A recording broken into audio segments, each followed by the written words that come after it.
pagi Bapak Ibu Saudara sekalian yang dikasihi Tuhan. Ketemu lagi di dalam renungan pagi kita hari ini. Saya berharap kita semua tetap semangat dalam menjalani setiap hari yang Tuhan beri buat kita. Pagi hari ini saya akan membawakan satu renungan singkat yang saya kasih judul Berkat yang Sia-sia. Mungkin kedengarannya aneh, kok ada berkat yang sia-sia. Saya dapat renungan ini saat saya juga mendengar apa yang Bapak Gembala sampaikan tentang hidup orang-orang fasik. Kalau kita lihat dalam kehidupan keseharian kita di dunia nyata, kita banyak melihat bahwa orang-orang yang di luar Tuhan, orang-orang yang nggak mengenal Tuhan, mereka kadang punya kehidupan yang lebih baik. Jujur, kadang saya suka istilahnya ngiri sama kehidupan mereka. Kok bisa mereka punya kehidupan yang istilahnya kelihatannya perfect, tapi ya kita nggak tahu ya bagaimana kehidupan real mereka. Nah, tapi pikiran seperti itu dalam arti kita melihat kehidupan orang-orang di luar Tuhan itu lebih baik daripada kehidupan kita, itu sebenarnya bahaya. Karena kita jadi membandingkan hidup kita dan hidup mereka. Dalam arti lama-lama kita bisa berpikir begini, nggak ikut Tuhan aja mereka bisa hidup berkelimpahan, hidup penuh berkat. Nah, saya bertanya-tanya, kok mereka Tuhan izinkan gitu loh untuk seperti itu. Dan saya menemukan jawabannya di Pengkhotbah 8 ayat 9 sampai 17. Saudara-saudara bisa baca, nanti saya nggak akan bacakan semuanya karena cukup panjang. Saya cuma mau memfokuskan pada ayat 14-nya. Di sini Pengkhotbah 8 ayat 14 berkata, ada suatu kesia-siaan yang terjadi di atas bumi. Ada orang-orang yang benar yang menerima ganjaran yang layak untuk perbuatan orang fasik. Dan ada orang-orang fasik yang menerima pahala yang layak untuk perbuatan orang benar. Aku berkata, ini pun sia-sia. Nah, di sini lucu ya, bahwa di bumi ini, di atas bumi ini, firman Tuhan ada tulis bahwa emang aneh, Tuhan izinkan bahwa orang fasik menerima ganjaran orang benar, sementara orang benar menerima ganjaran orang fasik, orang-orang yang di luar Tuhan. Nah, kalau kita baca ayat ini, seharusnya kita nggak perlu iri dengan kehidupan orang-orang yang istilahnya di luar sana. Kita nggak perlu iri dengan berkat mereka, kita nggak perlu iri dengan kehidupan mereka, kita nggak perlu memperbandingkan lah hidup kita dengan hidup mereka. Karena Tuhan berkata, semuanya itu akan sia-sia. Kenapa saya bilang berkat yang sia-sia? Karena sebenarnya Tuhan mau bilang bahwa berkat yang harus kita kejar itu bukan berkat yang ada di dunia ini. Betul, kita di dunia ini boleh susah istilahnya gitu ya. Kalau kita ngomong soal ya berkat jasmani atau apa, mungkin kita di dunia ini ya nggak sekelimpahan mereka gitu. Nah, tapi Tuhan mengingatkan bahwa semua yang ada di dunia ini akan sia-sia, karena sebenarnya berkat kita itu ada di surga nanti. Nah, itu yang harus kita kejar. Dan kalau kita pegang ayat ini, harusnya kita tetap bersyukur atas apa yang kita miliki di dalam hidup kita. Kita nggak perlu berkeluh kesah. Kadang-kadang kita tuh kebanyakan menuntut. Kadang-kadang kita mempertanyakan Tuhan. Seharusnya kita nggak boleh mempertanyakan Tuhan. Saya bukan bilang nggak bertanya sama Tuhan ya. Bertanya dan mempertanyakan itu beda.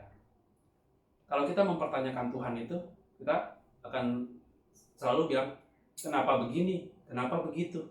Kenapa saya ngalamin ini Tuhan? Kenapa saya ngalamin itu? Padahal saya udah gini, padahal saya udah gitu. Itu mempertanyakan Tuhan. Seolah-olah kita nggak menerima apa yang Tuhan izinkan terjadi dalam hidup kita.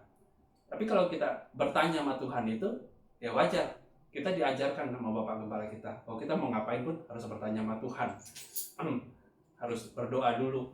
Kemarin aja mau berantem aja katanya harus berdoa dulu. Nah, itu kan beda. Kalau kita bertanya sama Tuhan, Tuhan izinkan ini terjadi, Nah, aku harus apa? Nah, itu bertanya sama Tuhan. Beda dengan mempertanyakan. Kalau mempertanyakan tuh kan kesannya kita menggugat Tuhan. Kita merasa bahwa gua nggak sepantasnya Tuhan perlakukan begini. Nah, kalau kita mempertanyakan Tuhan, apakah hidup kita udah sehebat itu? Apakah kita udah mengalami penderitaan yang sehebat Ayub? Ya, Ayub adalah salah satu tokoh Alkitab panutan saya. Kalau saya ngerasa susah, ya saya ingat Ayub gitu. Wah, saya nggak ada seberapanya Ayub. Nah, saya cuma mau mengingatkan bahwa pertama yang saya mengingatkan bahwa kita jangan iri sama hidup orang-orang fasik, orang-orang yang di luar Tuhan. Karena Tuhan dia bilang bahwa semuanya itu akan sia-sia. Yang kedua, di Pengkhotbah, dia masih di ayat 9 sampai 17 itu, mereka Pengkhotbah 8 ayat 12 sampai 13 bilang, walaupun orang berdosa dan yang berbuat jahat 100 kali hidup lebih lama, namun aku tahu bahwa orang yang takut akan Allah akan beroleh kebahagiaan, sebab mereka takut terhadap hadiratnya. Tetapi orang fasik tidak akan beroleh kebahagiaan, dan seperti bayang-bayang dia tidak akan panjang umur, karena ia tidak takut terhadap hadirat Allah. Jadi juga katakan bahwa seolah-olah mereka diberkati Tuhan, tapi apakah mereka bahagia? Belum tentu. Berkat jasmani, berkat segala sesuatu itu nggak ada hubungannya dengan kebahagiaan. Kebahagiaan itu ukurannya cuma hati. Kalau menurut saya, ya kalau ngomong soal cukup apa enggak, bahagia apa enggak, itu takarannya cuma hati kita masing-masing. Setiap orang berbeda-beda. Contoh, mungkin kalau kita lihat kuli di pasar, dia dapat 100.000 sehari, dia udah berbahagia. Itu udah cukup menurut kita. Tapi buat kita, ya mungkin kita sehari dapat 100.000, wah cukup buat apa? Nah, yang penting itu aja. Kita punya hati yang mau mengucap syukur. Kebahagiaan bukan kekayaan takarannya. Kalau saat ini kita merasa nggak bahagia, ya mungkin ya kita kurang bersyukur. Ya, pagi hari ini saya cuma mau mengajak kita, mengingatkan kita, termasuk saya sendiri, bahwa itu kita nggak perlu iri dengan orang-orang fasik yang kelihatannya mereka lebih diberkati daripada kita, karena berkat mereka adalah berkat-berkat yang sia-sia, sedangkan berkat kita yang harus kita kejar adalah berkat kita di kerajaan surga nanti, dan itu adalah berkat yang kekal. Yang terakhir, Pengkhotbah 8 ayat 15. Oleh sebab itu aku memuji kesukaan, karena tidak ada kebahagiaan lain bagi manusia di bawah matahari, kecuali makan dan minum dan bersukaria. Itu yang menyertainya di dalam jeripayanya seumur hidupnya yang diberikan Allah kepadanya di bawah matahari. Sini Pengkhotbah berkata bahwa sesungguhnya kehidupan kita di bumi ini cuma makan, minum, dan bersukaria.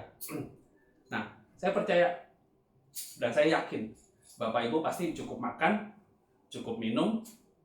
Yang jadi pertanyaan, apakah kita tetap bersukaria? Terutama di saat-saat ini. Kayaknya kalau banyak orang di saat-saat ini juga ya cukup makan, cukup minum, tapi bersukaria itu susah. Kadang kita susah untuk bersuka cita dalam keadaan kita yang saat ini. Nah, gimana kita bisa bersuka cita? Menurut saya yang pertama adalah bahwa kita harus yang pertama adalah jangan iri akan kehidupan orang lain. Jangan bandingkan hidup kita, berkat kita dengan hidup dan berkat orang lain. Pertama. Yang kedua, bersyukur atas apa yang Tuhan sudah berikan. Berkat sekecil apapun, asal kita terima dengan hati yang bersyukur, rasanya akan besar dan akan meringankan hari-hari kita. Dan yang ketiga adalah tetap percaya bahwa itu Tuhan itu baik. Seberapapun masalah kita, seberat apapun masalah kita, Tuhan pasti menyertai kita. Dan saya percaya bahwa kalau Tuhan aja mengizinkan orang fasik untuk menerima berkat-berkat, saya nggak percaya bahwa Tuhan nggak memberkati hidup kita. Mungkin kita yang kurang mensyukurinya, mungkin kita terlalu membanding-bandingkan hidup kita dengan hidup orang lain. Mari tetap bersyukur dalam keadaan apapun, dan ingat, nggak usah iri sama berkat-berkat orang fasik, karena berkat mereka sia-sia. Oke, tetap semangat dan tetap percaya bahwa Tuhan itu baik. Mari kita berdoa. Tuhan Yesus, terima kasih untuk hari yang Kau beri buat kami dan untuk berkat-berkat yang Kau siapkan untuk kami di hari yang baru ini, Tuhan. Tuhan, kami mau menjalani hari yang baru ini di dalam ucapan syukur kami buat pemeliharaan dan kasih setiamu. Tuhan, biarlah kami punya hati yang penuh dengan ucapan syukur buat apapun yang Kau izinkan ada dalam hidup kami. Biar kami bisa, Tuhan, menjalani hari-hari kami dengan penuh sukacita, dengan penuh ucapan syukur ya Bapa. Karena kami percaya Tuhan, dalam segala keadaan kami, Engkau tetap baik Tuhan. Terima kasih Bapa, berkati kami semua dengan kesehatan, berkati kami dengan hikmat dan kasih karunia di hari yang baru ini.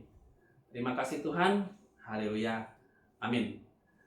Thank you semuanya, Tuhan Yesus berkati, haleluya.